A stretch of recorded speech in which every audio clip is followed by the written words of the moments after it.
সামাজিক মাধ্যমে রাজ্যের বর্তমান মুখ্যমন্ত্রী শুভেন্দু অধিকারীকে নিয়ে কুরুচিকর মন্তব্য করায় দিনহাটায় সীমান্ত গ্রাম গীতালদহ এলাকা থেকে দুজনকে গ্রেফতার করল দিনহাটা থানার পুলিশ। বুধবার সন্ধ্যায় দিনহাটা থানায় সাংবাদিক বৈঠক করে এ খবর জানান মহকুমা পুলিশ আধিকারিক প্রশান্ত দেবনাথ ও দিনহাটা থানার আইসি বুধাদিত্য রায়। মহকুমা পুলিশ আধিকারিক জানান, মাজিনুর রহমান নামে দিনহাটার এক ব্যক্তি সামাজিক মাধ্যমে একটি ভিডিও আপলোড করেন। সেই ভিডিওতে অপর প্রান্তে যিনি কথা বলেন তার নাম আলী হোসেন।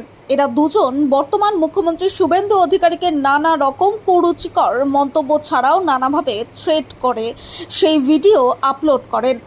4ই মে সেই ভিডিও নিয়ে একটি চ্যানেল ভিডিওগ্রাফি করে। এরপর ভিডিওটি ভাইরাল হয় এবং পুলিশ প্রশাসনের নজরে আসে। এরপর এটার উপরে আমাদের কাছে একটা অভিযোগ আসে, সেটাকে বেস করে আমরা একটা কেস করি এদের বিরুদ্ধে। তারপর আমরা এদেরকে নানাভাবে খোঁজাখুঁজির পর এই দুজনকে আমরা গ্রেফতার করতে পারি। বৃহস্পতিবার এদের আদালতে তোলা হবে। এই দুজনের মধ্যে মাজিনুরের বাড়ি কোনামুক্তায় ও আলী হোসেনের বাড়ি খারিজা হরিদাস এলাকায়। নলেজে আসে এবং আমাদের নলেজে আসার পর আমরা একটা ওই টাইমের একটা কমপ্লেনও পাই।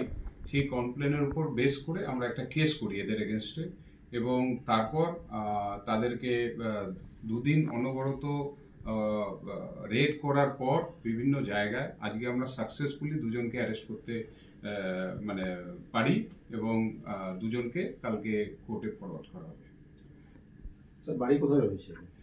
এনাদের একজনের বাড়ি কোনামুক্তাতে, মাজিনুর রহমান সন অফ আব্দুল জালিল, এর বাড়ি কোনামুক্তা গীতালদহ। আর আলী হোসেন সন অফ তালেব আলী, এর বাড়ি হচ্ছে খারিজা হরিদাসপুর।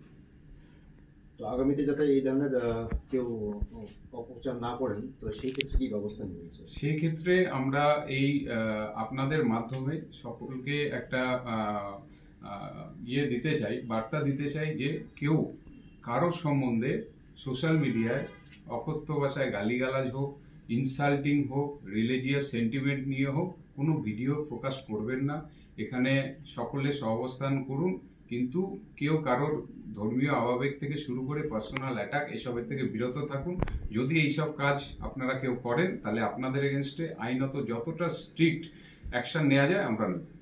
স্যার, বিগত দিনে দেখা গিয়েছে শান্তি শৃঙ্খলার জন্য আপনাদের মাইকিং প্রচার হয় সঙ্গে, তো আবারও কি হবে?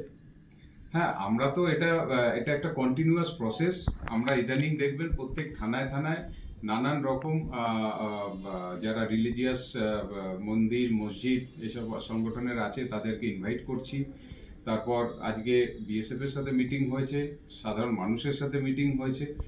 এটা একটা কন্টিনিউয়াস প্রসেস, সকলকে আমরা সচেতন করছি এবং এটা আমাদের ডিস্ট্রিক্টের তরফ থেকে করা হবে।